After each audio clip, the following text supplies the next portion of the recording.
Everything you're about to hear is for education and entertainment purposes only. Whilst we are licensed, we're not aware of your personal financial circumstances. Any advice is general advice. Equity Mates operates under Australian Financial Services Licence 540697. Equity Mates! I will say this about investing. Everything you do learn is cumulative. What I learned at 20 is useful. Equity. Welcome to another episode of Equity Mates, a podcast where we explore what is possible in the world of investing. If you've just joined us for the first time, a huge welcome to the community. We have one of our favourite returning guests for you today. My name is Bryce, and as always, I'm joined by my equity buddy, Ren. How are you? I'm very good, Bryce. Very excited for this. We primarily talk stocks, but we love talking property every now and then here on the podcast. And when we talk property, there's one man we talk to.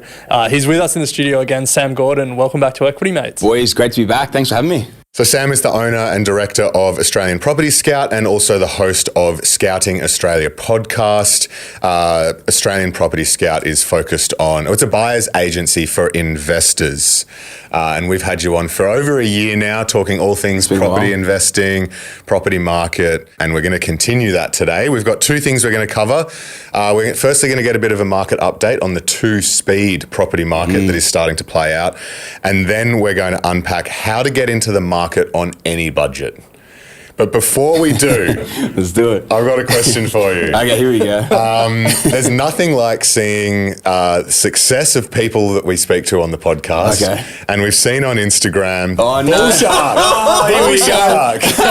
You didn't mention it in the pre, so I was like, I'm not going to bring it up. Oh, Bull shark. So for those, check out Sam's Instagram because you're obviously doing really well. And as are all of your clients, I should say. We see your Instagram and the success that your clients are having as well, but you've got a Lambo. Yeah, I know, it's a crazy one. The crazy thing, I've got a Ferrari as well, right? So, but I'm a car guy. I love cars and property. Yeah, and property. So they're my two things. I don't spend money on anything else.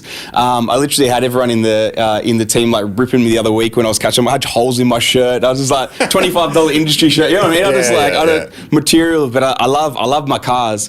To be honest, I negotiated like a ridiculous deal on this Lambo. This guy had to sell, and I was throwing offers. I saw the Huracan STO. I've never really been a Lambo guy. I've always been a Ferrari guy. And I saw the Huracan STO, and it was amazing. And I was like, I got to try and get one of these things. And I just started like throwing out some offers, and what I was looking for was like ones that weren't like perfect. You know what I mean? Like didn't look $1 million. Yeah. Not literally, but like, you know what I mean? So, and I just found like a few that were like, I could see were rapidly dropping in pricing. And there's a few flaws in them that I knew I could fix easily. So I got this thing, it was literally at a mad discount. All that was wrong with it was the rims were silver and it should have been black. And people were coming in apparently saying it looked cheap. So I got mad discount on mad deal. I was like, I got to take this thing. So it was good. So yeah, the bull shark. You know, the bull shark. The bull shark. So.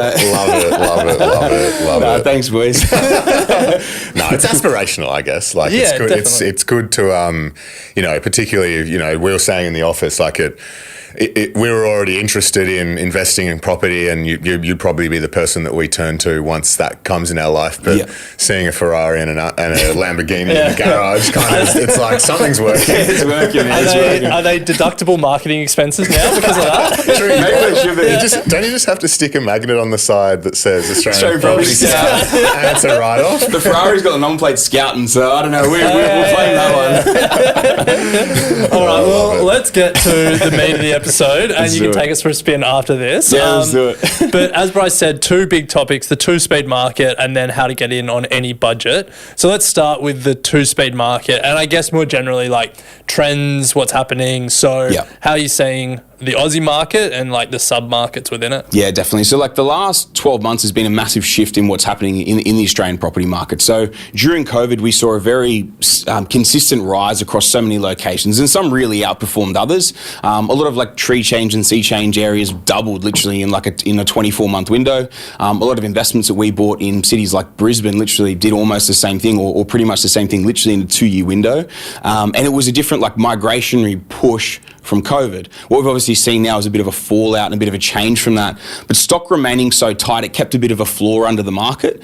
But that's kind of started to shift in the last 12 months. And that's what we've really been witnessing and seeing this change into this almost like two-speed property market now in Australia, where half of it's kind of come off the boil and some of it's even kind of just going back from simmering, it's going down, right? It's really cooling off. And then the other half of the market is still pushing forward really hard. So I've got some stats here, literally, if you guys are happy for me to run through. Yeah. Like if you look at Sydney is probably the capital is probably staying the most stable, if we want to put it that way. So over the last quarter, it was up 1.1%, which is still good, still decent. It's obviously not falling, but annually 5.6% growth. So that's still decent over the last 12 months. If we can compare that to Melbourne, down 0.9% over the quarter, which isn't much, and then down 0.2% annually. So when you look at that, well, the way I look at that is I look at the quarter, right? If the quarter's down more than the annual, it's a sliding market. And one of the things that I think is really prevalent there at the moment is a lot of investors getting out. I was going to ask you that. Yeah. We've got super high interest rates. They brought in the land tax reform. A couple of years ago, they brought in the rental reforms as well. It's not an investor-friendly state anymore. So we're just seeing a lot of people tapping out, pulling out, market coming back, a lot of stock coming to market. Yeah, so that's the driver of it. Let's put a pin in Melbourne because we got a question recently about Melbourne for property investors. But let's do the whole market and then come back to it. Dig into it, yeah. Sweet. So if we move on from that as well, Darwin is a little city to look at. It's falling a little bit as well at the moment. Last quarter down 0.3, annually up 2.3%. So I think Darwin's going to be interesting sort of one to watch. Again, it's a bit of a smaller market to look at. Hobart is probably as concerning as Melbourne. It had a massive run in the lead up to COVID and then another kick in COVID, but stock has increased massively down there. So down 0.8% over the quarter, down 1.2% annually. I think that's going to worsen down there. It just had a great run, top of the cycle. It's just coming off, unaffordable now. Adelaide is still running quite strong, 5% up over the quarter, 15.5%. For the quarter? Yeah, 15.5% annually. Wow. It is down on stock 30% from this time last year. Wow. And over the 5-year average, the same thing, 30% down from 5 years ago to now in terms of what they expect on stock. Is that because people are moving, like there's population growth in Adelaide, or it's just the market's not liquid, there's no one selling? It's a mix. So we are in a time where there is a lot of hold. That's what's holding a lot of these other markets that are quite unaffordable, making them hold at the moment, because it's a very uncertain time in the market, which it has been for a few years. People aren't going to market. And if they're wanting to upgrade or whatever or move around, it's also stock is so tight. It's very hard to find what they want. So they're trying to find what they want, can't find it. They don't sell until they find what they want. So it's like almost this stalemate. And it's keeping a real floor under the market. So it's good. It's good signs. The one thing I would point out with Adelaide that's a little bit of wariness is it's getting to the top of its affordability index, almost like index is what you would call it. I know you boys know I always talk about like income to affordability, income to house price ratios as an affordability metric. Adelaide's performed really well over the last like 4 to 5 years. It's getting to the top of that cycle. So it's going to be interesting to watch how it plays out over the next probably 12 to 18 months, whether it is at a peak. But over that last quarter, 5%, 15.5% over the year, it's still performing, it's still growing. Yeah, and it's that super, super tight stock. Where's Brisbane at its affordability index? It's a little bit lower than Adelaide. Incomes are a little bit higher there. And it's a little bit earlier in the growth cycle as well. We had a bit more of a plateau. They had the Queensland land tax reforms, and that killed the market for like a year. It actually dipped off. That was straight after the COVID boom of like 100% growth. Then they brought in the land tax reforms, and the market just had this big dip. It had a big dip, and then it plateaued for about 6 months, and then it's been kicking again since then. So the stats around that is Brisbane over the quarter up 3.8%, but over annually 16%. So it's actually outperformed Adelaide annually, and it's probably like it's got a lot of steam in it at the moment as well. Like it's kicking pretty hard. Okay. But the standout is Perth. Oh, Perth. By far, 6.2 over the quarter, 24.7% over the year. What? See, that's so strange, because if you marry up those numbers with what's happening in WA, like lithium's been smacked, nickel's been smacked, iron ore's down. I think job loss. The stat was there's been over 7,000 jobs lost in WA mining this year alone. And yet, you would think those two things would be correlated. Yeah.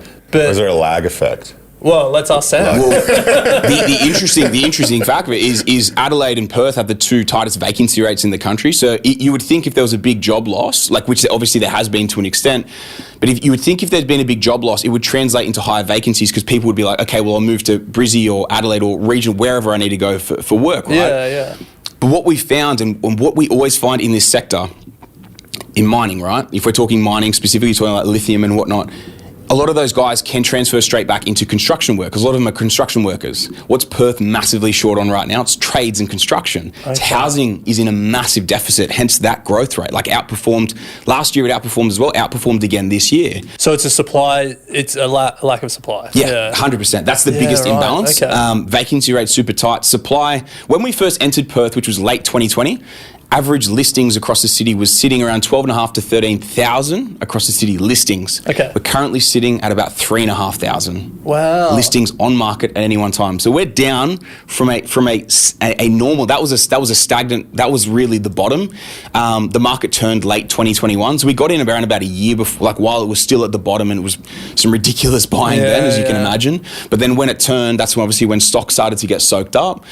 Vacancy rates were a little bit higher then. But the biggest thing to probably note as well, like even though, as you're saying, their jobs are being lost, it's actually got the highest net interstate migration in the country as a percentage. Okay. So whilst it's there's obviously some things there that are a little bit of a negative, but when you throw the housing pressure on top of it, it's like the numbers don't lie, right, in terms of what it's seeing, and that's the average. What we've seen since the start of this year is some markets do 30% plus since the start of this year. So we're talking like a 7-8 month window. It's been wild. Like I did not expect Perth to kick as hard as it did this year, but yeah, it's gone crazy. So that's what gets you in a Lambo, hey? Man, I bought a lot there in 2020, 2021 because it was at the bottom, and it was also really hard to actually. Sounds bad, but like sell people on the idea of Perth, right? Because effectively when we present locations, especially if we're early, I've effectively got to like sell why this area makes sense. And that's where like sometimes when people, they'll go in and they'll back that almost that dark horse or that non-known commodity, that's where the payoffs a lot of the time are. Yeah. When you follow the herd and somewhere being talked about for a while, you get the kind of the herd result, you know what I mean? It's the same as what you boys do in the stocks and shares. When you can get in early on something, obviously there's a little bit more risk involved with it. Like when does it turn? But when everything stacks up and all the fundamentals are there, and the results have been crazy. So you never like to tell us where you're looking at now, and fair enough, that's your business. But can you take us back to 2020 when you had this contrarian idea that I think Perth is a goer? What were the indicators or what were the factors that led you to say, I think this is it and this is the time to get going? Probably the biggest thing I always look at when we take this into account, I remember we did this in the last step, we were talking about like the macros, right? Macros are what I always look at first when I'm looking at capital cities. And one of the biggest things I always look at is almost like where it's at in the cycle and where they're kind of due for growth. When they're due for growth, it kind of sounds almost like a little throwaway, right? Like when someone's due for growth. But markets in Australia work in cycles. That's where we look at Hobart, we look at Melbourne. They're at the top of their cycles and they're due for a downturn. It's the same as at the time when I was looking at it, Perth was due for an upturn. But it was like, well, what's actually going to drive that market and turn it into growth?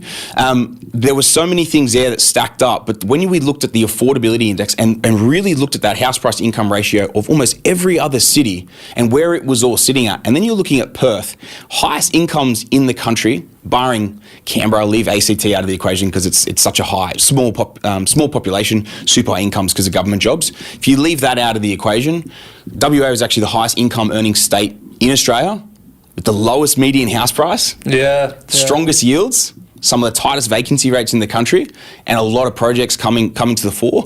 But one of the biggest things was it was already in a housing deficit because what had happened was in the little mining blip, because everyone thinks of, when people think of Perth, they think of the mining boom, which was 2013, 2014. It was a blip where the market went up, market came back, but it kind of went back to equilibrium. But it brought about an oversupply because a lot of people brought stuff to market thinking this boom was just going to go crazy. It took like 5 to 6 years for that to get fully absorbed. And what we saw was the amount of stock was kind of coming to that point where it actually had exceeded the absorb point, and it was now actually in deficit. So we could see that the stock was in deficit. And one of the biggest indicators of that is when your vacancies start getting really tight. So to put it in perspective, the city at the worst part of the mining boom, of like where it had bottomed, was at like 6 to 7% vacancy rate, which is really, really high. Wow. 3 is considered a balanced market. 2% and below is considered good. 1% and below is you're in growth, like your rents are growing, and it was sitting at around about 1.5 to like high ones, but it was trending down. And I'm like, okay, so all those other things combined, stocks trending down, when they're not building enough, and vacancies are trending down.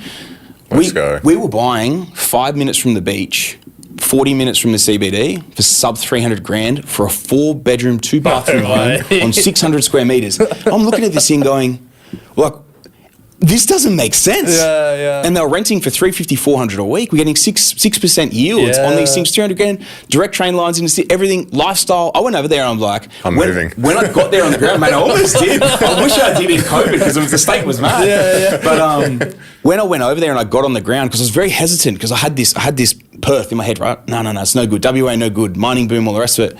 And when I started really analysing everything, the last boom finished in 2007, the last proper owner-occupied boom. So it's been 13, 14 years since it had proper growth from an owner-occupied driven boom. And when I got on the ground and I saw what you could get for the money and everything that, all the other things sort of aligning and the discounts we could get on the way in at that point in time, I'm like, this just makes so much sense. The crazy thing is, like, even fast forward to today, where most markets, like most stuff that we've bought, realistically, especially from 2020, 2021, has doubled.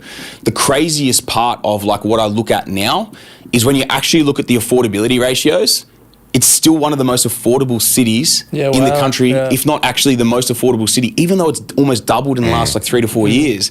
Because the incomes are so high, it's actually still more affordable than Adelaide and Brisbane, even though they're still at decent points in the cycle. Throw Sydney in the mix, its affordability is literally double what Sydney is as well. So there's still affordability in the tank. So it's still like there's still growth, there's still run in the tank as well. So it's crazy. It's a sort of a wild market. I'm so glad that we got in and that so many of the clients got in as well. I bet. It's cool. But they're the sort of indicators that you can kind of look at, look for and in a way predict the market. Yeah. Crazy that people were skeptical after that spiel. I feel ready to move over there as well. I know. Now, just before we move to the second half of this episode, how to get into the market on any budget, outside of the capital cities, like, is the two-speed, like, is the same thing playing out? There are regional centres that are still absolutely buzzing and then some that have reached the top of the cycle and are now on their way out? Yeah, so it's almost the same thing of what we're talking about for those tree change and sea change and the COVID-driven boom areas. They're definitely all at peaks or beyond peaks. A lot of them came back a lot kind of in the last 12 to 24 months since COVID wound up and people moved back to cities and whatnot. And then there's others that actually have really good driving indicators that are on fire at the moment. We've seen some really strong results. Some markets have done 20, 25, there's a couple of markets done 30% plus since the start of the year as well. They just got all the right indicators pushing them. The cool thing is they're a lot earlier in their cycles as well. So a lot of the regions, there's actually really good sort of affordability ratios that are out there that you can pick up. Good deals, good yields, good cities as well, like good regional cities. So it really comes, the two-speed, the kind of, the context around the two-speed housing market really comes, it's like we've always spoken about, it all comes back to supply and demand and a huge amount of supply starting to come on in these areas at the top of their cycles. Specifically, a lot of the time what you see is it's guys that actually bought in late in the cycle and they bought them quite high and then the interest rates are so high, their yields are average and they're like, I can't hold this. To get out. And the market's coming back. So that's where we're seeing a lot of people sort of coming back. And that is the predicator of a market, doing that dip after a boom. I don't think we're going to see, there's no crashes in any of these markets, but there's going to be a correction, which is always normal after a boom. Yeah. Now, we put a pin in Victoria, so let's get back to that quickly. Okay. This question was from Paul in our Facebook discussion group. He just asked bluntly, is there any point investing in property in Victoria at the moment? So maybe for people who are less familiar, give us a quick 101 on why, the context for that question, and then if you want to answer it. Yeah, look, I think it is a great question. It's something that's getting thrown around a lot at the moment as well. Like now Melbourne's like it's at the bottom and it's a time. I don't think we're at the bottom yet. I think the land tax reform is very recent. To put this into perspective, Sydney just bumped New South Wales, just bumped their land tax threshold to 1.17 million or something like that as a rateable land value. So if your land value is worth, as an investment, primary residence exempt, if your rateable land value is over let's call it 1.1 mil, your land tax exempt. So you could have 2 or 3 properties that might fit in that or one property, whatever. Victoria dropped theirs to 50 grand. Okay, so basically every investor is paying land tax. As soon as you acquire that asset. Is that on top of stamp duty or instead of stamp duty? Yeah, of course, on top. Yeah. So it's huge. It's a huge additional cost and it's annual. And Victoria is known for the state with the lowest yields.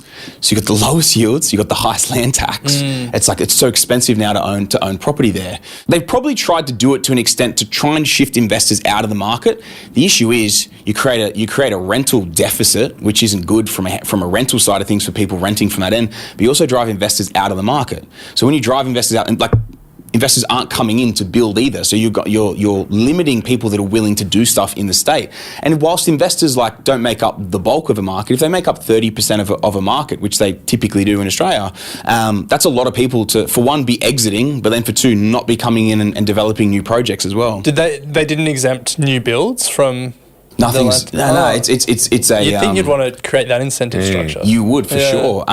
But it's there's different incentives in most states for building new, but they're for first home buyers. But the land tax reform is simply what you own. So it's got nothing to do with brand new, old, anything other than a primary residence that's exempt. But they're probably the biggest changes. It's just not a investor friendly state. So you're kind of at the point, if you were to try and buy in now, you're buying when everyone else is. A lot of investors are exiting, and I've even got one of my a really big client of mine is a 20 plus property portfolio. He's a big real estate agent in Ballarat. He owns like one of the big real estate agencies in there, and he goes, "Man, I'm just sick of it." He said, "I'm going to sell off all of them because I'm just sick. It's costing me so much to hold these properties." And he's owned them for ages, but the yields are so low, and now his land tax bill is so high because they've had growth that now he's exiting as well. So that's kind of what's driving that. I don't think we're at the bottom yet. So like. Counter-cyclical investing obviously it's a great way, but you've got to figure out, okay, well, when's the change actually going to come? Because buying on the way down, it's one of those things, because when's that change going to come? I prefer a market to fully bottom, stagnate for a bit, and then be picking when it's going to have its next cycle. I know a lot of people are trying to buy in there at the moment, but it's just something I'd be wary of because I think it is still coming back. Depending on what happens with interest rates and what happens with supply, it's just going to be, for me, it's a watch and wait. I wouldn't be getting in there yet. I think this is the biggest thing, right? So it's always velocity of money. It's what's your money doing for you? If you could buy one property right now, would you buy in Melbourne? No, there's heaps of other look at these three capitals done 15, 16, 25%. That's as an average. You can outperform that. Why would you go buy in a market that's still falling and everyone's exiting? So even if you could buy 10 properties this year, okay, maybe we hedge one or two in Melbourne, maybe.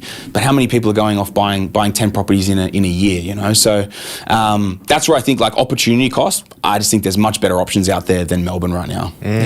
Love it. Well, keep the questions coming for Sam. Head to our Facebook discussion group. We'll make sure next time he's on, we'll pepper him. Maybe we'll do a Q&A next time. Just we can do it. Absolutely. Absolutely. Now, let's move to the second part, how to get into the market on any budget. Yes. You've provided us with 3 ways to do it. Yes. No money down deals, low money down deals, and alternate ways to scrape together the first deposit. Yes. So let's start at the first one, the no money down deal. Yeah, so I'm not going to try and go super crazy and complex here. I'm talking about like the basic stuff, right? So what we're seeing a lot of clients come through, especially literally in the last couple of years, is coming through with guarantor loans. So that they might be coming through with maybe like the buyer's agency fee and a stamp duty. So they're coming through with maybe whatever that entails, property specific. But then the parents are either going guarantor on the property for them, where they're securing against their own home or whatever they're doing from that end, or they're stumping up the deposit and allowing them to kind of help with from that perspective. But what we're seeing is a lot of people come through with that assistance from their parents, and the guarantor loan's a huge one. We've actually got one of our guys in our team, Jason. He did his first deal in Perth back in 2021, and his parents gave him an option. He didn't have any deposit. He's married with 2 kids, and he'd only been with us for about 6 months at the time, and he didn't have that. He didn't have a deposit, right? His parents gave him the option, him and his brother, buy in the Shire, like we'll go guarantor, you cross-securitise against a house, whatever, all good. So the brother went and bought a $800,000-$900,000 apartment in the Shire, and he realised, like, even though them going guarantor, and I don't know if I'm going to be able to afford it, and like, where to from here? Like, what else can we do? So we sat down and we had a strategy, and I go, man, I would start with an investment, because he also wanted to get them off as soon as possible. So we bought an investment. Within 6 months, he was actually, in terms of what we bought, what we made on the way in, and then the growth he'd had within 6 months, he was able to refinance them back off the loan. And then 6 months after that, he was actually able to pull his deposit, like another deposit back out of it, and then roll it into another property. So we're seeing a lot of people starting with that, and they almost always say, I just want to get them off as soon as possible, but this is my foot in the door for now. I don't have, $60, $80, $100,000 to get into my first deal. Maybe I have 20, 30, 40, but these guys, they're going to help me with that first deposit or the guarantor side of things. So now I like that, but I want to get you on a technicality here. That's not no money down. True. Yeah. So no money down with Jace. He didn't put anything in on the first one. So they went guarantor.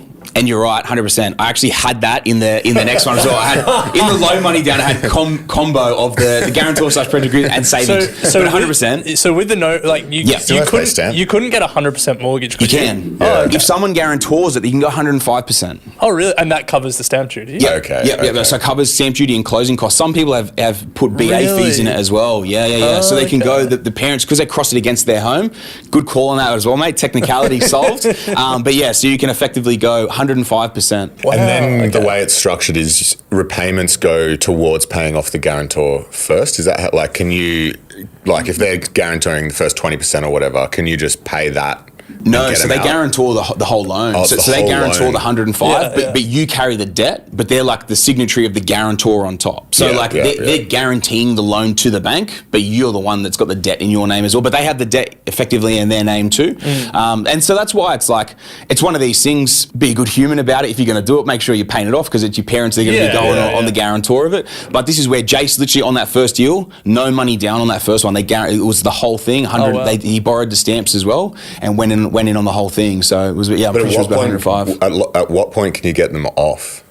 So when you have like the an growth, LVR? Yeah, so that's exactly it. So you work out the LVR, right? So when he bought it, we paid $350K for that deal. It was worth about $380 at the time. 6 months later, I think it valued at about we bought it mid-21, the market started to kick late 21. I think he had it valued at like 440 or something like that. So he was able to value it back at 90% and just get them off. Yeah. So then he took the debt purely in his name and he got them off the loan, refinanced through that. And then 6 months later, I think he had it at 500 or something like that. And then he was able to get the next deposit out for the next deal. So we actually did a story on him on the Scouting Australia podcast late last year with like 32 grand in or something. It was something like that of his own money. He built like a 1.6 mil portfolio. That was back then. He would have had a lot more growth since then too, but that was all he put in all of his deals to build a 4-property portfolio because of the guarantor on the front end. Nice. So it's not always like first option, and not everyone has it available to them, but if there is that option, and these days it's become heaps more prevalent, especially with first home buyers and first time investors. They might choose to rent first, like we've spoken about before, and then if they've got that ability to get the guarantor, to get their foot in the door, get in the correct market, get that growth, get the parents off, and then get the deposit out, which might be obviously a little bit of a longer process, but they've got the foot in the door and they've got something growing for them. Yeah, nice. So the second way is low money down deals, and I think here it's obviously a mix of what we just spoke about, but thinking through deposit sizing. Yeah. One actual, if you don't mind me jumping back to no money down for 1 sec, one other thing that we've actually seen happen heaps over the last 12 months is like having inheritance, what is the word? Yeah, inheritance. Inheritance brought forward. Move forward, so like, I don't know if you guys have seen this as well, but like grandparents going, I've probably got like 10, 20 years left, but I've got this primary residence, or I'm selling it, moving into a home, and I've got $1 million in the bank or whatever. This is what I would give you grandkids, and they might give them $100,000 or 50 grand or whatever it is, and that's what they're using for first deposit as well. So it's effectively like that no money down, but it's just being brought forward. Again, it's not something that like we're touting to go out and do, but if this is the sort of thing that's like the conversation's actually being had a lot of the time by the grandparents of like, we'd love to see you in your first home, and if this is our little legacy that we can kind of give you on the way through, then that's amazing. It doesn't have to happen after they pass away. So it's actually crazy how much we've actually been seeing of that in the last probably 12 months. Yeah, that second one, the getting it from your parents or your grandparents, like it requires a level of wealth from your family. Yes. Which is why I quite liked where you started with the guarantor, because like I think there's a lot of people listening whose parents probably worked really hard, paid off their primary residence, but don't have $50,000 sitting around to pass on to their kids, which is where the guarantor is their way to like leverage all their hard work throughout their life and the asset that they've built in their house to help their kids 100%. Without needing to be wealthy and having heaps of cash. And it's actually, we would do a few of those a month. Like we would have a few first timers come through a month that would come through, and that's the way they're doing it. And a lot of time it was Jason's episode where people realised the way, because he just wanted to get them off as soon as possible. And he gets them off and it's still their property, and they've helped him and everything too. So it's a really cool way of doing it, mate. And I agree with you. If there was a pick, like that's a cool one, and probably the most relevant to everyone out there too. Yeah. So let's get to low money down. Low money down. Yeah. So low money down is probably looking at, again, if it's first timers, you can have like your 5%, which is really scraping it these days, and there's not as many lenders doing your 5% anymore. Deposit. 5% deposit, sorry, 95% lends. Your LMI is also through the roof. But you can do 10... Which is lender's mortgage insurance. Sorry, mate, yeah. So your lender's mortgage insurance obviously is the... you pay an insurance provider to cover the lender for lending you the money above an 80% loan-to-value ratio. Unless you're a doctor or a lawyer for some weird reason. The professionals, yeah, for sure. Bankers and stuff as well. I think really? bankers get that as well. So, and that's actually something to look at if you're in one of those. So I know you guys have a lot of obviously white collar and professionals that listen to this show. It's actually more common than you think if you're in a professional industry of getting that access to a 10% deposit with no mortgage insurance. And mortgage insurance can be an expensive thing. The only thing to throw into the equation is like, if that's what you have to do to get into your first deal, I'd 100% embrace it. And this is where kind of almost like from a low money down perspective, it is one of those things where like I've seen a lot of people try and save that 20% deposit because they didn't want to pay their mortgage insurance, and then the market outpaces them by $100,000 in a year because they were just trying to save to avoid a $5,000 expense. So I think embracing that and looking at 10 to 12% deposits. Another thing around this is looking at 12%. So an 88% LVR, and a lot of I didn't know this, and I did all 90%, 90s and 95s in my first seven or eight deals in the portfolio. And then I had a broker say to me when I kind of hit ceilings, and I found this other broker that she said to me, why have you done all 90% and 95s? Like, why don't you just do 88s? So I was like, what's 88? I've never heard of it. She's like, well, as soon as you sit under, when you go to 88 plus LMI, it stays under 90%. As soon as you hit 90% as a total loan-to-value ratio, your LMI skyrockets because you fall into a different bracket of risk. So when you go 88% plus LMI, your LMI like halves. So your mortgage insurance halves. But the crazy part of it is you're just putting an extra 2% deposit, which seems like you're putting in more, but when you go to 90%, you have to pay it physically anyway. A lot of the time you can't capitalize it into the loan. So it's only about a 0.5% difference, but the extra 1.5% is actual capital that you have in the deal now, rather than just paying a mortgage insurer. So it's if anyone's out there looking to do like 90%, always ask for the 88% plus LMI. You'll save yourself, depending on the size of the deal, it could be anywhere between $5,000 to $15,000. And mortgage insurance you can never get back. A lot of people think, once you get it down and you refi it back to 80%, you get it. It's not. It's a once-off fee to cover the insurance. Yeah, to cover the insurance. You're insurance guy. No, exactly. It's crazy when people think you get it back when you get it down under 80%. It's like, no, man. It's like that's the fee. Yeah. Okay. So, good to know. 88. 88s plus LMI. Yeah. The other one I had there as well was the combo of either the guarantor or the parental gift plus a level of savings. So again, that's a big one that we see. People coming through 20, 30, 40 grand. It's not enough for a deal in itself, for a deposit, stamps, BA fees, closings.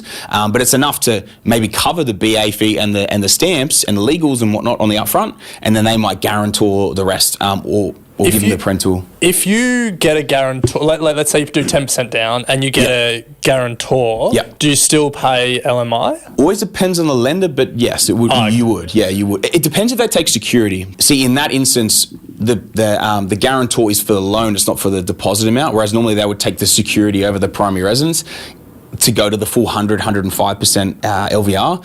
In that instance, they probably wouldn't take security over the primary residence. So the guarantor would literally just be the parents guaranteeing the loan rather than taking it against the house. So you would still pay LMI because you're at 90% LVR. Okay.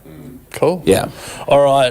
The final point is alternative ways to scrape together the first deposit. Yes. Yeah, I'm interested in this. Yeah. Well, this is a big one, and like a few of these. This is Sam doing Uber Eats delivery on the weekend. It's funny, one of the investor stories I told you boys yesterday. I was doing a few of the investor stories of our clients, and the first girl that we interviewed, 24 years of age, she's bought her 5th investment. Wow. No handouts from the parents. Bought the first one at 21. In 2.5 years, bought 5 properties. She's absolutely killing it.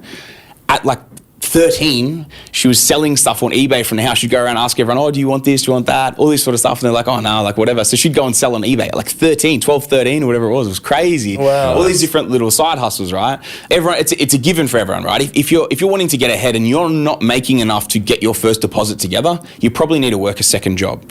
In my most heavy accumulation years, I was working 3 jobs at a time. Like I was always working as much as I could, and then I'd put one of my casuals on the side while I went and renovated a property. I'd come back and I'd pick it up again. That's trying to go. I was going full ham. But realistically, if you're struggling to get your first deposit together, second job, side hustle, whatever it is that you might need to do. Yeah, like you said, like the Uber Eats or whatever.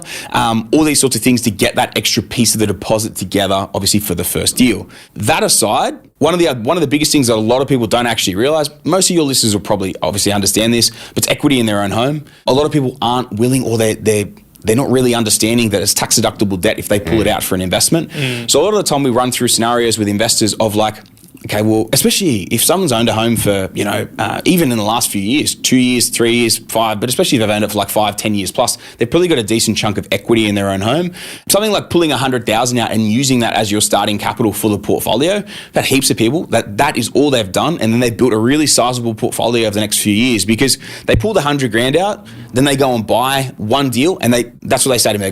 You got 100 grand, that's all we're pulling out of the primary residence, and then this is what you've got to work with. So then we go buy the right property, the right location, at the right price, it grows, we pull the equity back out of that, maybe whether it's 6, 12 months later, whatever, go buy the next one, and then we build it off that. And then the really cool part of that, the longer you invest, you guys all know this, right? The longer you invest, the more this thing compounds and snowballs. And it's like Ella, that's the girl that did the first deal at the 21. What she found was like the first deal took a little bit to get into the second. Like it took 12 months waiting for a val, kept valing short, and then the second deal. So it took 12 months to get a first deposit, and then the second deal, it valued $100,000. It was $105,000 up in 7 weeks. So it took her 12 months to get the first val, and it was in Perth when Perth was booming. It made no sense. We couldn't get it to val. And then she pulled it out, bought the next one, 7 weeks, valed it, 100 grand up, pulled it straight out, went to the next one. Were they all cash flow deals? No, she started with bread and butters initially, so like the growth assets, because she needed the equity. Her borrowing was okay, but her equity was bad, was very low. And then so we focused initially on the bread and butters, and then we picked up the cash flow at the end, the last couple. But yeah, she's pulled that out. And then what she found was when she bought the third one, she'd go back and she almost had like this little farm. Like, okay, well, I'll get everything valed and I'll pull 60 out of here and 40 out of here. And then all of a sudden, it just compounds, it snowballs. You can see like once you get to that, the 6, 7, like everything becomes, I guess, not easier. Oh yeah, probably a lot easier. It does, man. Your first deal is always the hardest. First deal is always the hardest. Second is always the second hardest. And then if you bought the right properties in the right location and at the right price, it should take care of itself from there where it starts. It's almost like spitting out deposits, And the hardest thing is most people get stuck at the first 1 or 2. That's the biggest piece. So many investors get stuck at 1 or 2 properties and they can't get over the little things, or like one little thing knocks them here or there. If you can get past that and especially get to that, get past the second, get to third, get to 4, it starts to really snowball and take off. And like I say, like if you buy in the right location, you'll get 2 deposits a year spat out to you, and then you're literally out of growth. And then you look at those growth rates of what we've spoken about, like Australian this property. 24-year-old does she own a PPOR? No. Yeah, so she's just... And that's why. But so when she went to do it, all her friends were buying primary residences at 21. She lives on the North Shore, and they were all buying $700,000, $800,000, $900,000 apartments. And she actually had a contract on one, and then she worked out all the figures, and she's like,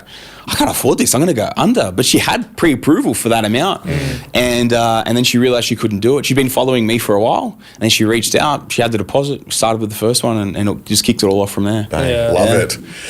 Well, if you want to chat to Sam, you can head to... Should I wrap up with a couple of final ones? If there's more, There's one really cool one at the end. I've got a cool story around this as well. Okay. Obviously, following on from the home equity. Sorry to cut you off there, but the home equity, right? So home equity is a big one. Investment equity, obviously, is another big one that flows in from exactly the same conversation that we just had. Selling underperforming assets. That can come across anything, right? That can be anything. There could be an underperforming property that's you bought something off the plan ages ago. It's done nothing for agents. We've seen this a lot, 10 to 15 years, investments, things like that. But there might be 100, 150 grand tied up in there. Sometimes you got to bite the bullet, sell the thing, get the cash back out, keep going. It could be an underperforming, potentially share portfolio or anything like that. Don't shoot me, boys. No, not at all. But it's the same with an underperforming property portfolio, right? Like sometimes you got to move these pieces around to keep going. Yeah, those sort of things are selling underperforming assets. But the last one that I really want to bring up, and there's a little story around this as well, similar to Ella's, is selling things like a vehicle. So a lot of the time, people, especially even in Ella's situation there, with hers, she almost bought a $80,000 Land Cruiser, and this was at 21. And she would have taken out a big debt for it and put all the cash she had into it. And what I got a cool story about one of the clients, and he sold his ute. He came to me, we had a chat, and he's like, I don't know what to do, all the rest of the stuff. He's like, I don't know, I'll never be able to buy. I'm like, well, what do you got? Like, like, why don't you have anything? You've been working full time for 5-6 years, whatever. He goes, oh, well, I got the ute, and I interest, I had the payment plan on, I paid it off over 5 years ago. What's a ute worth? He's like, it's like 50, 55 grand. I go, all right, sell that, buy your first property. He's like, oh. And then I'm like, would you want to invest, right? Like, this is what you want to do. And he's like, oh yeah, but the ute. And I'm like, man, you're telling me you want to invest? I can tell you right now, if you do this thing, I can help you build something pretty significant. But it's a decision you've got to make. I can't sell that ute for you. Yeah. Sells the ute, buys the first property. We're about to do his investor story, right? But to fast forward through, over 12 months, he just bought his third deal in 12 months. He got it under contract. It was like 11 months and 20-something days. He got his third property under contract. It all came from that first deposit of selling the ute, and he just bought himself a clapped out A to B car. A to B, that's it. Yeah. And the first deposit, first property, harvested the equity, bought the next one, pulled the equity, bought the next one, and he's just bought his third property in 12 months. The craziest part of it is his best mate, when he bought the second one, he's like, how did you just do that? He goes, remember when I sold the ute? So he sold his ute, and he bought his first one, he bought his second one a couple of months ago, he's just pulled the equity to buy his third one. He'll do 3 in 12 months as well. Wow. It's crazy, man. It's crazy. The jazz, up for sale tonight. That's it. There'll be a big run on Getzes and jazzes. What else can we sell? How good. But I love those stories, like anything's possible if you're willing to do what 99% of people aren't, like that, and you got to go through the tough times and do the things other people won't do to achieve the results that they probably never will as well. Mate, sell the Lambo, you'll have deals left, right and centre. Sold a couple of deals together, but mate, it's all part of it. Well, I love that, Sam. We covered so much in this episode. If you'd like to reach out to Sam, either send us an email or they can head to Property Scout website. Yeah, so either AustralianPropertyScout.com.au or the socials at Australian Property Scout or at Scouting Australia Podcast. So thanks, boys. Yeah, check out the podcast. We've included in our email over the past few weeks, and I know a lot of you on the emails have been clicking and listening. So yeah, there's a lot of investor stories in there. Well, Sam, thank you so much. Absolute pleasure as always. Looking forward to having you back again. Thank you, boys. Appreciate it. Thanks, Sam. You have been listening to an Equity Mates Media production.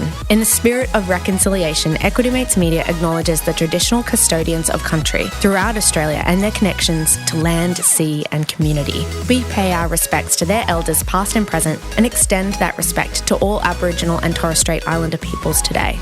This podcast is intended for education and entertainment purposes. Any advice is general advice only and has not taken into account your personal financial circumstances, needs, or objectives. Before acting on general advice, you should consider if it is relevant to your needs and read the relevant product disclosure statement. And if you're unsure, please speak to a financial professional. The hosts of this podcast and their guests may have positions in the companies mentioned. Equity Mates Media operates under an Australian Financial Services Licence 540697.